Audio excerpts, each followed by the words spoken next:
Ser podcast.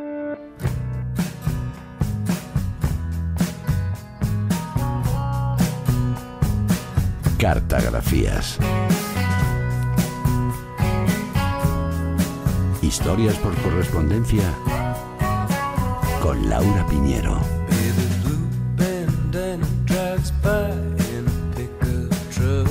Tenemos nuevo capítulo de Cartagrafías, nuestra sección dedicada a contar la vida a través de correspondencias.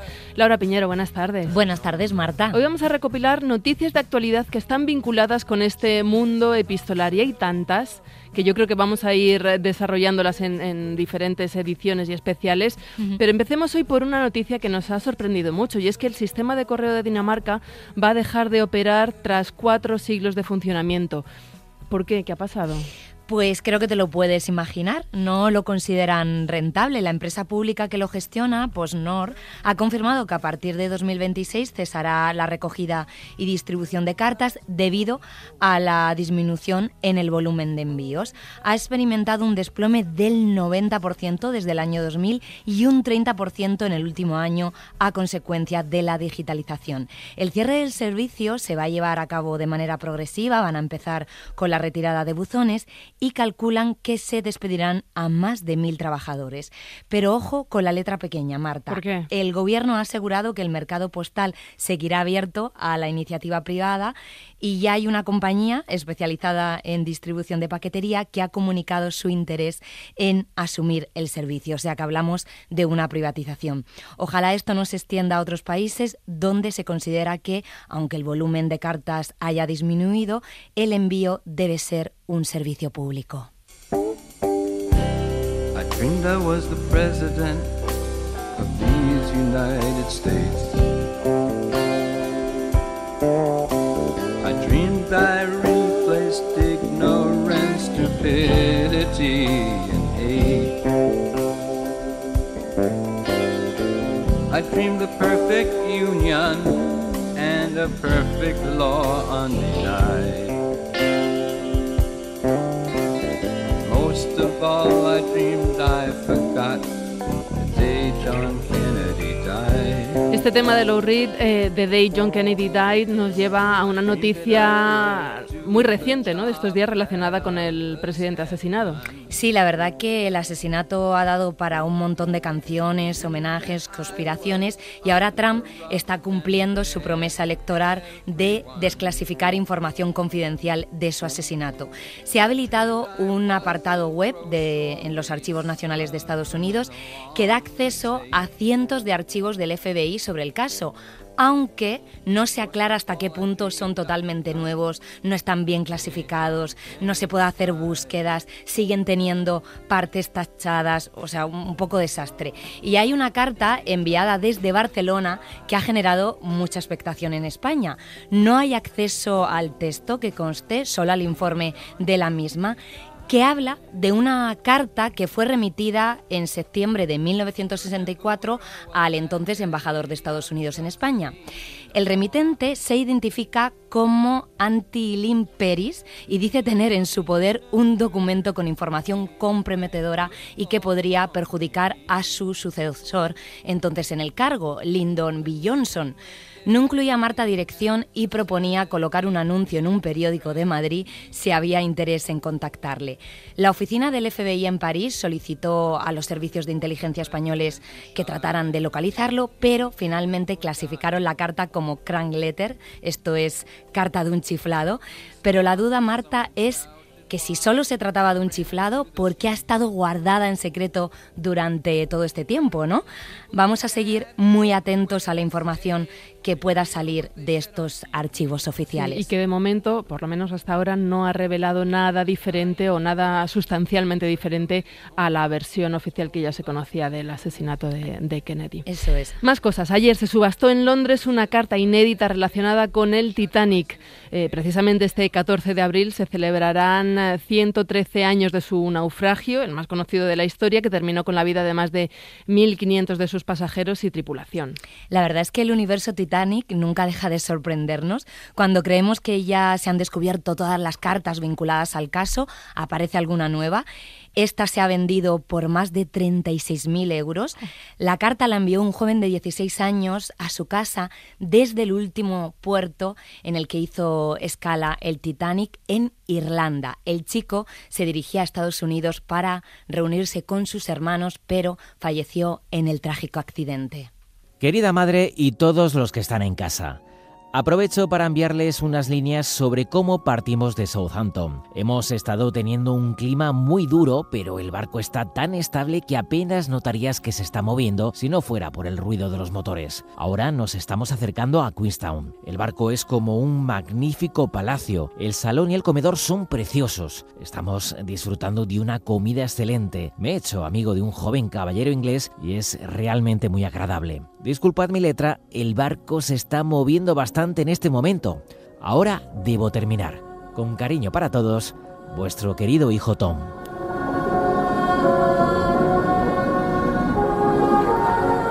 Conmueve escuchar a Tom, ¿no? Imaginarle Sí, en ese momento, la con verdad que 16 sí. años. Bueno, más noticias epistolares. En 2 festivales de cine que se han celebrado recientemente, la Berlinale y más recientemente también el Festival de Málaga, se han estrenado 2 documentales que utilizan las cartas como hilo conductor. Sí, uno tiene que ver con el artista Miguel de Molina, se llama Cartas a Miguel de Molina, porque utiliza su correspondencia para contar su vida, un poco como esta sección. Está dirigido por Paco Millán, director andaluz afincado en Nueva York, y hay cartas compartidas con Alberti, con Agustín Lara. Recordemos que Molina fue uno de los grandes innovadores de la copla y que, debido a su orientación sexual y a sus ideas republicanas, fue perseguido durante la dictadura. Fue detenido, torturado, obligado a abandonar España, se exilió en Argentina, donde encontró el reconocimiento robado y se convirtió en un símbolo de la lucha por la libertad. Para el documental también han recreado su voz y se incluyen testimonios como el del artista Martirio. Miguel, yo te diría que gracias por el ejemplo de lucha, por el ejemplo de libertad, de creatividad, de falta de prejuicio, por tu ironía. Gracias por ser valiente, gracias por confiar en ti mismo y todo eso de alguna manera nos abriga el corazón a nosotros. Apoya en el quicio de la mancebía. Mira, va a abrirse la noche de mayo. Pasaban los hombres y tú sonreías hasta que a tu puerta paré mi caballo. El otro documental, el que se estrenó en Berlín, rememora un incendio provocado por unos neonazis que tuvo lugar en Alemania hace 30 años. Sí, la verdad tengo muchísimas ganas de verlo. Es un documental alemán titulado Las cartas de Moel, que llega en un momento muy oportuno además. Yo no recordaba esta noticia. En noviembre de 1992, unos neonazis quemaron la casa de una familia de origen turco en una localidad cercana al Parque Nacional de Moel. Destrozaron la vida de Ibrahim, que solo tenía 7 años. Él sobrevivió al incendio, pero perdió a su hermana, a su prima y a su abuela. Tras los ataques, cientos de alemanes enviaron cartas de solidaridad a la familia, pero la familia no las recibió, porque sin permiso las guardaron en los archivos municipales. En 2019 se hicieron públicas y en el documental Ibrahim por fin lee estas cartas y se encuentra con algunos de los remitentes, un bálsamo para curar las heridas emocionales que aún quedan. In der Nacht von Sonntag auf Montag, 0:30 Uhr, war ein Brandsatz in das von Türken bewohnte Haus Ratzeburger Straße Nummer 13 geschleudert worden. 42 Menschen konnten sich aus den Flammen retten. Time has told me you're rare, fine trouble cure. Además, Laura, se están publicando libros relacionados con cartas. La editorial Acantilado, por ejemplo, ha publicado Cartas cruzadas, que incluye la correspondencia entre el artista Paul Cézanne y el escritor Émile Zola. Sí, son unas cartas muy interesantes que retratan sus vidas y su amistad de 30 años, fraguada desde la infancia, y desmiente, Marta, la supuesta ruptura entre ambos tras la publicación de la obra de Émile, donde su amigo aparece con una imagen no muy favorable y que supuestamente le molestó. Pero en estas cartas vemos que no rompieron su amistad. Recordemos que el escritor alcanzó muy pronto el reconocimiento, el éxito, mientras que Cézanne, aislado, apenas pudo exponer su obra hasta el final de su vida. Aquí un fragmento de una de las cartas de Émile Zola a su amigo. Querido amigo, en tu última carta me parece que estás desanimado. Hablas nada menos que de tirar tus pinceles por la borda. Te lamentas de la soledad que te rodea. Te aburres. ¿No es esta la enfermedad que padecemos todos? ¿Ese terrible aburrimiento no es acaso la plaga de nuestro siglo? ¿Y no es el desánimo una de las consecuencias de ese spleen que nos oprime la garganta? Como tú dices, si te tuviera cerca, trataría de consolarte, de darte valor. Te diría que ya no somos niños, que el porvenir nos reclama y que es una cobardía retroceder ante la tarea que uno se ha impuesto. Que la gran sabiduría es aceptar la vida como es, embellecerla con sueños, pero siendo consciente de que son sueños. Vamos, ánimo, vuelve a coger tus pinceles y echa a volar tu imaginación errática y vagabunda. Tengo fe en ti. Estoy cansado de París. Salgo muy poco y, si fuera posible, iría a establecerme cerca de ti. Mi futuro sigue siendo el mismo. Muy negro y tan cubierto de nubes que mi vista lo interroga en vano. No sé realmente a dónde voy. Que Dios me guíe. Escríbeme a menudo. Eso me consuela. Ánimo. Hasta pronto. Qué gran amigo. Y qué bonito y qué interesante seguir esto de las cartas, porque además de conocer y de profundizar más en las figuras en las que escriben y a las que se los manda, ¿no? La persona a la que va a ser el recipiente, iba a decir, recibidor. Sí, el destinatario. El destinatario de la carta. Claro, aprendes del contexto y aprendes del lenguaje que se utilizaba en esa época. ¿Qué significa el término spleen que decía Zola en esta carta? Sí, yo no conocía tampoco la palabra, la he buscado a raíz de leerlo. Es un término que se refiere a un estado de melancolía o angustia vital y que se utilizaba mucho en la literatura del siglo XIX. Al parecer era el estado de ánimo que tenía el pintor. Ya. Y Marta, antes de dejar Francia y el universo de los pintores, se acaba de inaugurar una exposición en la ciudad de Besançon con cartas compartidas entre el pintor francés Gustave Courbet y su amante, Mathilde, una dama de la alta sociedad parisina, y las encontraron de casualidad en el altillo de la biblioteca del municipio donde ahora se exponen. Este pintor, sabéis, es conocido principalmente por su cuadro El origen del mundo, ese osado primer plano del sexo de una mujer desnuda sobre una sábana blanca, y las cartas siguen esta línea de erotismo. Y los visitantes incluso pueden usar unas lupas para leer los pasajes más osados de las cartas, porque los escribían con letra muy pequeñita, ¿no? Fue Mathilde, según han constatado los investigadores, quien dio el primer paso y contactó con el pintor en 1872, que respondió rápidamente. Él atravesaba entonces momentos difíciles, apenas pintaba, acababa de salir de prisión por su vinculación con la Comuna de París, aquel movimiento revolucionario que gobernó brevemente la ciudad, impulsado por la clase trabajadora contra el poder vigente, y se escribieron unas 100 cartas en 6 meses, muy apasionadas. No se llegaron a conocer en persona por miedo al escándalo, pero cuando ya tuvieron algo de confianza, Mathilde le propuso ser la intermediaria para vender uno de sus cuadros. La transición se realizó, ella vendió uno de sus cuadros, pero, atención, nunca envió el dinero y, lo peor, desapareció. Anda. No envió más cartas. Vamos, que le timó. El pintor al menos logró recuperar todas las cartas para guardarlas en secreto.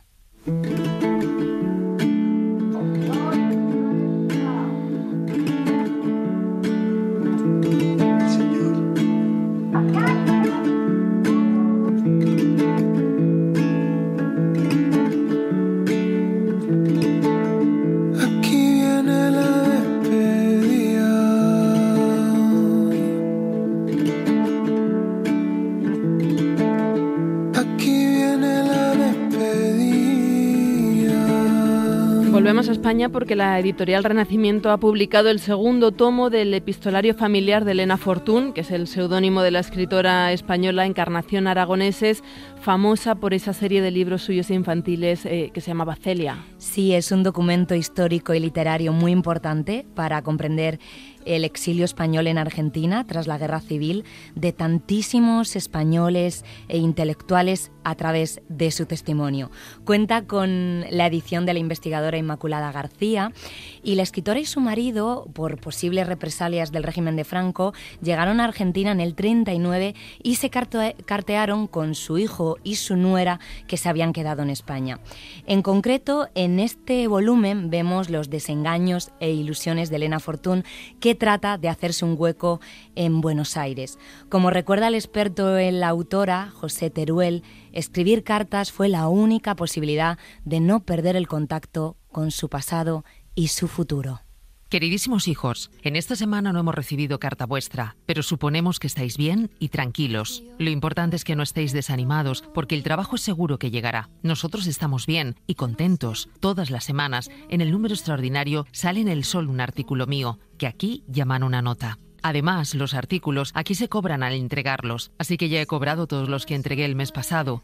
Lo importante serían los libros, pero aquí no hay ningún editor que se lance a editarlos mientras los edite Aguilar en Madrid. Aquí estamos en pleno verano y hace un calor horrible que nos encuentra con pocos medios de defensa. Ya el asunto de la comida le tenemos resuelto. Ahora quiero deciros algo para que estéis tranquilos respecto a nosotros, pero que no quiero decir a nadie porque me da un poco de vergüenza. Resulta que gracias a Botana, el presidente de la República me ha concedido una especie de subvención desde este mes y que creo que durará por lo menos todo el año que empieza. En fin, muy americano, pero muy extraño para quien está acostumbrado a ganárselo todo con su esfuerzo. Por lo que me dicen, lo de España va de mal en peor. Franco, ya completamente desacreditado como gobernante, está abandonado hasta de los suyos. Siguen fusilando por cualquier cosa, no hay que comer. Además, ahora me he enterado, el idiota de Franco ha equiparado para los cambios comerciales la peseta al dólar, con lo cual mis libros, que en Madrid valen a 8 pesetas, costarán aquí 4,5 pesos y naturalmente no se venderán. Con esto, el comercio exterior de España está completamente muerto. Y ya no tengo nada más que contaros esta semana, sino mandaros muchos besos. Vuestra madre. Del que lucha con miedo ahí en su pecho. Por si eso nunca. Ya digo que se nos quedan muchas noticias todavía relacionadas con todo el mundo epistolar para otras secciones. Por ejemplo, Páginas de Espuma va a publicar el próximo 9 de abril un segundo volumen de cartas de James Joyce. Así que nos queda pendiente, yo ya lo he recibido y tiene una pinta maravillosa, o sea que ya os contaré. Pues te emplazo, efectivamente. Cerramos así la ventana. Que pasen un muy buen fin de semana, como siempre. Un besazo, se quedan con la radio. Un abrazo. Para no perderte ningún episodio, síguenos en la aplicación o la web de la SER, Podium Podcast o tu plataforma de audio favorita.